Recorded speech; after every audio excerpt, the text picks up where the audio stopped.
نیت کی اہمیت۔ عمر بن خطاب رضی اللہ عنہ نے منبر پر کہا، یعنی سب کے سامنے مجمع میں کہا، میں نے رسول اللہ صلی اللہ علیہ وسلم کو فرماتے ہوئے سنا، بے شک اعمال کا دار و مدار نیتوں پر ہے، اور بے شک ہر انسان کے لیے وہی ہے جس کی اس نے نیت کی، یعنی جس چیز کا ارادہ کرو گے، جو چاہو گے، اجر بھی اسی کے مطابق ملے گا۔ یہ حدیث ہمارے دین کی بہت اہم تعلیمات میں سے ہے، یہ دین کی اصل ہے، بنیاد ہے، اور یہ ہر موضوع میں داخل ہے، ہر چیز میں اس کا تعلق ہر شخص سے ہے، چاہے کوئی عالم ہو یا جاہل ہو، بڑا ہو یا چھوٹا ہو، مرد ہو یا عورت ہو۔ اور عمل میں دل کے اعمال، زبان کے اعمال اور جسم کے اعمال شامل ہیں، یعنی عمل جو ہے وہ صرف ہاتھ پاؤں کا ایکشن نہیں، دل کے ایکشن بھی ہیں، زبان کے بھی ہیں اور عمل کے بھی ہیں۔ دل میں جیسے ایمان ہے، توکل ہے، اللہ کی طرف رجوع ہے، اللہ کی خشیت ہے، اللہ کی محبت وغیرہ۔ نطقی اعمال زبان کے اعمال ہیں، اقوال ہیں۔ اعضاء کے اعمال جیسے آنکھ، کان، ہاتھ، پاؤں اور اس کے علاوہ جو بھی ہمارے اعضاء ہیں۔ اور نیت کا مطلب ہوتا ہے قصد، ارادہ۔ تو نیت کیا ہوتا ہے؟ کسی کام کا ارادہ اور قصد کرنا۔ اور شرعی اصطلاح میں اچھی نیت سے مراد اللہ کا تقرب حاصل کرنے کے لیے عبادت کے کسی کام کا ارادہ کرنا، عزم کرنا۔ اور نیت کا جو موقع محل ہے وہ دل ہے۔ نیت دل کا عمل ہے، مگر اعضاء کے ساتھ اس کا تعلق ہے، جیسے دل کا تعلق سارے اعضاء کے ساتھ ہے۔ ہم جب بولتے ہیں تو اس کے پیچھے ہمارے دل کا ارادہ شامل ہوتا ہے، پسند ناپسند جھلکتی ہے اس میں سے۔ اسی طرح کھاتے وقت بھی ہمارا دل شامل ہوتا ہے اس میں یا نہیں؟ جس چیز کو دل کر رہا ہوتا ہے وہ کھا لو، دل نہ کر رہا تو ہم نہیں کھاتے، دل نہ چاہے تو آپ اٹھ کے یہاں سے وہاں نہیں جاتے۔ تو ہر چیز میں دل شامل ہوتا ہے، نیت کا مقام دل ہے۔ اور علماء کے کلام میں نیت دو معنوں پر بولا جاتا ہے۔ نمبر ایک، جس کے لیے عمل کیا جائے، اللہ کے لیے کیا یا بندوں کے لیے کیا، اس کے لیے نیت کرنا، یعنی کس کے لیے کر رہے ہیں۔ اور دوسرا ہے کیا کر رہے ہیں، مثلا ہم یہاں پر آئے ہیں اللہ کے لیے آئے ہیں یا کسی اور مقصد سے آئے ہیں، اور دوسرا یہ ہے کہ کیا کرنے آئے ہیں۔ تو دونوں چیزوں کا تعلق نیت کے ساتھ ہے۔ ہر عمل کے لیے نیت کا ہونا لازم ہے، یعنی انسان جو عمل کرتا ہے اس حال میں کہ وہ عقل مند ہے، با اختیار ہے، سمجھدار ہے، تو اس کے لیے ممکن نہیں کہ وہ اس کے پیچھے اس کا کوئی ارادہ شامل نہ ہو، ارادہ ضروری ہوتا ہے۔ دوسری بات یہ ہے کہ اعمال کی قبولیت کا دار و مدار نیت پر ہے، حتیٰ کہ مومن کھانا، پینا، اٹھنا، بیٹھنا، سونا، جاگنا جو کرتا ہے، اگر اس میں نیت اس کی اچھی ہوتی ہے تو اس کے مطابق اس کا ثواب کئی گنا زیادہ بڑھ جاتا ہے۔ نیت کی وجہ سے لوگوں کے اجر میں فرق آئے گا۔ دو لوگ اکٹھے نماز پڑھ رہے ہیں، ایک کی نیت ہے اللہ کی رضا، اور دوسرا یہ کہتا ہے کہ ہائے لوگ دیکھ کے کیا کہیں گے، سنت کے مطابق پڑھ رہی یا نہیں پڑھ رہی، ٹھیک نماز ہو رہی ہے کہ نہیں ہو رہی۔ تو دیکھنے میں بھلے دوسرے کا طریقہ بڑا ہی اچھا ہو لیکن اجر زیرو پہ چلا جائے گا، اور ایک شخص لوگوں سے بے نیاز ہو کر صرف اللہ کی رضا کے لیے پڑھ رہا ہے۔ تو یہ اہم نقطہ یاد رکھیے کہ نیت کی بنا پر اعمال کے اجر و ثواب میں کمی واقع ہو جاتی ہے۔ ایک ہی عمل مختلف نیتوں کی بنا پر قبول یا رد ہو جاتا ہے۔ رسول اللہ صلی اللہ علیہ وسلم نے فرمایا، گھوڑے کے مالک تین طرح کے لوگ ہوتے ہیں، بعض لوگوں کے لیے وہ باعث اجر و ثواب ہے، بعض کے لیے وہ صرف پردہ ہے، بعض کے لیے بوجھ ہے۔ جس کے لیے گھوڑا اجر و ثواب کا باعث ہے، یہ وہ شخص ہے جو اللہ کے راستے میں جہاد کی نیت سے اس کو پالتا ہے۔ آج کے دور میں آپ اپنی گاڑی کی مثال لے سکتے ہیں کہ جس کو آپ خیر کے کاموں میں استعمال کرنے کے لیے خریدتے ہیں، پھر جہاں خوب سبزہ ہوتا ہے، یا فرمایا کسی شاداب جگہ اس کی رسی کو خوب لمبی کر کے باندھتا ہے تاکہ وہ چاروں طرف چر سکے، تو گھوڑا اس سبزے سے یا اس شاداب جگہ سے اپنی رسی میں بندھا ہوا جو بھی کھاتا پیتا ہے، اس کھانے پر مالک کو نیکیاں ملتی ہیں کیونکہ مالک نے اس کو چھوڑا کہ کھا لو، تو گھوڑے والے کو ثواب مل رہا ہے کیونکہ گھوڑا ایک اچھی نیت سے اس نے خریدا تھا اور اس کو اسی وجہ سے کھلا پلا رہا ہے۔ اور اگر وہ گھوڑا اپنی رسی توڑا کر ایک زغن یا دو زغن لگائے، یعنی جمپے لگائے، تو اس کی لید، اس کے قدموں کے نشانوں میں بھی مالک کے لیے نیکیاں ہیں۔ اب گھوڑے کی لید جو ہے وہ ایک ناگوار سی چیز ہوتی ہے نا، وہ بھی تولی جائے گی۔ اگر وہ گھوڑا نہر سے گزرے اور اس میں سے پانی پی لے تو اگرچہ مالک نے اسے پانی پلانے کا ارادہ نہ کیا ہو، پھر بھی اسے اس سے نیکیاں ملتی ہیں۔ وہ تو رستے میں آ گئی اور اس نے پانی کے لیے رک گیا اور وہ پانی پی گیا، جو پانی اس نے پیا اس پانی کا بھی ثواب مالک کو مل رہا ہے۔ تو یہ سارے ثواب کا سلسلہ شروع کہاں سے ہوا؟ نیت سے شروع ہوا کہ یہ میرا گھوڑا اللہ کے راستے میں ہے، یہ میری گاڑی، یہ میرا قلم، یہ میرا گھر، یہ میری کتابیں، یہ میری فلاں چیز اللہ کے راستے میں، یہ میرا وقت، یہ میرا کمپیوٹر۔ اب اس کو جس وقت بھی آپ استعمال کریں گے اور اس کی مینٹیننس پہ جو خرچہ آئے گا، یا اس کے ساتھ جو بجلی استعمال ہوگی یا گیس استعمال ہوگی، پیٹرول یوز ہوگا، کوئی اور اس میں بیٹھ جائے گا، کچھ بھی آپ کریں گے اس کو کسی طرح بھی استعمال، تو سارے کا سارا اجر و ثواب کا باعث بن جائے گا۔ حتیٰ کہ اگر آپ ایک واشنگ مشین خریدتے ہیں صرف اس نیت سے تاکہ میرا وقت بچے اور میں اللہ تعالیٰ کی عبادت اچھے طریقے سے کروں اور وقت نکال کر میں دین کی تعلیم حاصل بھی کروں اور دوسروں کو دے بھی سکوں، تو وہ جتنے کپڑے اس میں دھلیں گے وہ سارے کا سارا آپ کے لیے اجر و ثواب، اس کا بجلی کا بل جو جائے گا اور جو بھی ہوگا، کیونکہ آپ نے ایک اچھی نیت سے ایک مشین خریدی۔ اور ایک یہ کہ وہ چونکہ فلاں نے خرید لی تو مجھے بھی خریدنی ہے، اور اس کے دکھاوے کے لیے اور لوگوں کے اوپر روب جتانے کے لیے کہ میں نے یہ دیکھو لیٹسٹ ماڈل کی خریدی ہے اور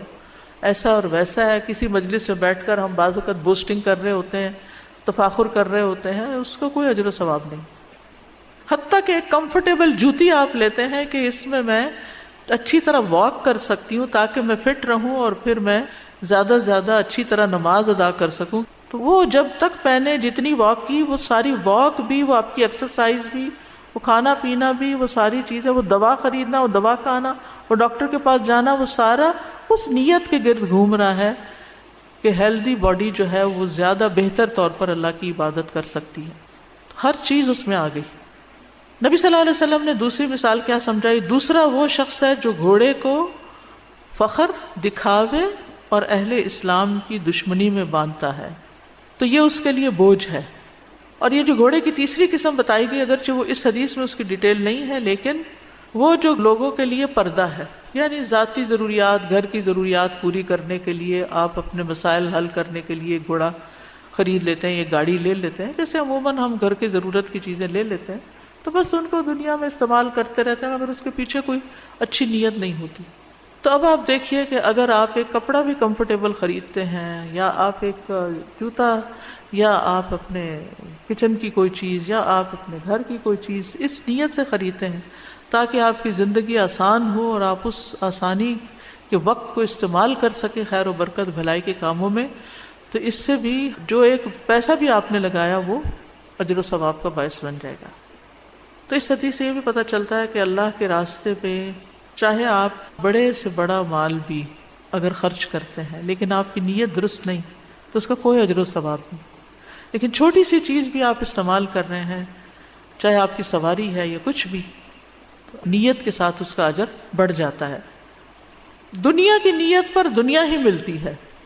رسول اللہ صلی اللہ علیہ وسلم نے فرمایا جو شخص اللہ کی راہ میں جہاد کرے اور صرف ایک رسی حاصل کرنے کی نیت رکھے تو اس کے لیے وہی ہے جس کی اس نے نیت کی۔ مثلا آپ کہیں درس دینے کے لیے جاتے ہیں اور اس لیے چلے جاتے ہیں کہ چلیں بعد میں چائے پانی بھی کچھ مل جائے گا، تو پھر وہ جو پہلا حصہ نا وہ زیرو ہو گیا، چائے پی کے آ گئے، آپ ویسے ہی چلے جاتے چائے پینے۔ تو ان چھوٹے چھوٹے مقامات پر بھی اپنی نیت کو خالص کرنا چاہیے، اور جو اس نیت سے نہیں جائے گا نا، تو اگر اس کو کوئی چائے نہیں پوچھے گا تو اس کے دل میں ذرا برابر ملال نہیں آئے گا کہ میں اس لیے تو آیا ہی نہیں تھا، مجھے کیا فرق پڑتا ہے۔ کوئی اس کو بڑا بھرپور طریقے سے ویلکم نہیں کرے گا، اسے کوئی فرق نہیں پڑے گا، کیا فرق پڑتا ہے، میں اس لیے تھوڑی آیا تھا، میں تو اپنے رب کے لیے آیا تھا، میں تو اپنی خاطر آیا تھا کہ مجھے کچھ اللہ کی رحمت ملے۔ یہاں تک کہ اعلیٰ ترین درجہ کیا ہے، اللہ کی رضا مطلوب ہو اور اللہ کی رحمت کا انسان امیدوار ہو ساری محنت کے بعد۔ بعض اوقات ہم صدقہ خیرات اس لیے کرتے ہیں کہ اچھا یہ صدقہ کروں تو بیماری ٹل جائے، چلو ٹھیک ہے، لیکن اس وقت بھی نیت کیا ہونی چاہیے، میں یہ صدقہ کروں تاکہ مجھے اللہ کی رحمت ملے۔ نیت تھوڑی سی بدل لیجئے، یعنی آپ گھر سے نکل رہے ہیں، سفر پہ جا رہے ہیں، آپ کسی کو کوئی صدقہ کرتے ہیں تاکہ راستے میں کوئی مسئلہ پیش نہ آئے، اس نیت کی بجائے یہ نیت کریں کہ میں یہ صدقہ کر رہی ہوں تاکہ اللہ تعالیٰ مجھ سے راضی ہو جائے اور مجھے اپنی حفاظت میں لے لے۔ تو اچھی نیت کیا ہوتی ہے؟ اللہ کی رضا اور اللہ ہی کے لیے کسی کام کو کرنا۔ لیکن اس معیار کو سامنے رکھ کر آپ دیکھیں تو ہماری بہت ساری نیکی کے کاموں میں بھی نیتیں کیا ہوتی ہیں؟ دنیا کا کوئی فائدہ چاہے ہم لوگوں سے نہ بھی حاصل کریں، وَلَا تَمْنُن تَسْتَكْثِرْ، کسی پہ احسان اس لیے نہیں کرنا کہ ہمیں کچھ اور کثرت حاصل ہو جائے۔ جب صدقہ خیرات کے ہم فائدے پڑھتے ہیں کہ صدقہ کرنے والے کو اس کا اجر ملتا ہے تو ہم بعض اوقات اس لیے صدقہ کرنا شروع کر دیتے ہیں ہماری آمدنی اور بڑھ جائے۔ آپ اللہ کی رضا کے لیے کریں، اللہ کی رحمت کے لیے، پھر جب اللہ کی رحمت ہو گئی نا تو آپ سوچ بھی نہیں سکتے کہ آپ کو کتنے گنا زیادہ ملے گا، وہ آپ کے حساب کتاب سے بھی بہت بڑا ہے۔ پھر اسی طرح دنیا حاصل کرنے کے لیے علم حاصل نہیں کرنا چاہیے، خصوصاً دین کا علم جو ہے۔ مسند احمد کی حدیث ہے، رسول اللہ صلی اللہ علیہ وسلم نے اس امت کو عظمت اور رفعت، دین و نصرت اور زمین میں اقتدار کی خوشخبری دی ہے۔ تو آپ نے فرمایا کہ اس امت کو یہ خوشخبری دے دو، سو جو ان میں سے آخرت کا عمل دنیا کے لیے کرے گا، آخرت کا عمل دنیا کے لیے کرے گا، اس کا آخرت میں کوئی حصہ نہ ہوگا۔ مثلاً آپ کسی بیمار کی خدمت کر رہے ہیں تو آپ سوچیں چلو میں اس بڑھاپے میں اس کی مدد کروں، اللہ میرے بڑھاپے میں میری مدد کرے گا۔ صرف اتنی نیت نہ رکھیں کہ یہ مجھے دنیا میں کوئی ذرا آسانی مل جائے، فوراً کس طرف چلیں؟ اللہ مجھ سے راضی ہو جائے، اللہ کی رحمت آ جائے، اور جب اللہ راضی ہو گیا اور رحمت آ گئی تو پھر آپ کا بڑھاپا پھولوں کی طرح جائے گا، کیونکہ یہ صرف اللہ ہے جو لوگوں کے دلوں میں آپ کے لیے رحمت، شفقت اور محبت کے جذبات ڈال دیتا ہے۔ ہماری توجہ ایمان لا کر نیک عمل کرنے کی طرف ہونی چاہیے، دلوں میں محبت اللہ ڈالے گا، وہ اس کا کام ہے۔ کسی کی محبت حاصل کرنے کے لیے کچھ خرچ نہیں کرنا چاہیے کہ میں ذرا اس کو تحفہ دے دوں، میں اس کو ذرا اچھا کر لوں، میں اس کو کچھ کھلا پلا دوں تاکہ یہ میری طرف متوجہ ہو جائے۔ نہیں، اللہ کی خاطر غریب کو کھلائیں، گھر والوں کو کھلائیں، دوستوں کو کھلائیں، بڑوں کو کھلائیں، چھوٹوں کو کھلائیں، کہیں کچھ بانٹیں، اللہ کے دیدار کی خاطر کھلائیں، تو اپنی نیت کے لیول کو اوپر لے جائیں۔ تو جس کے لیے کام کریں گے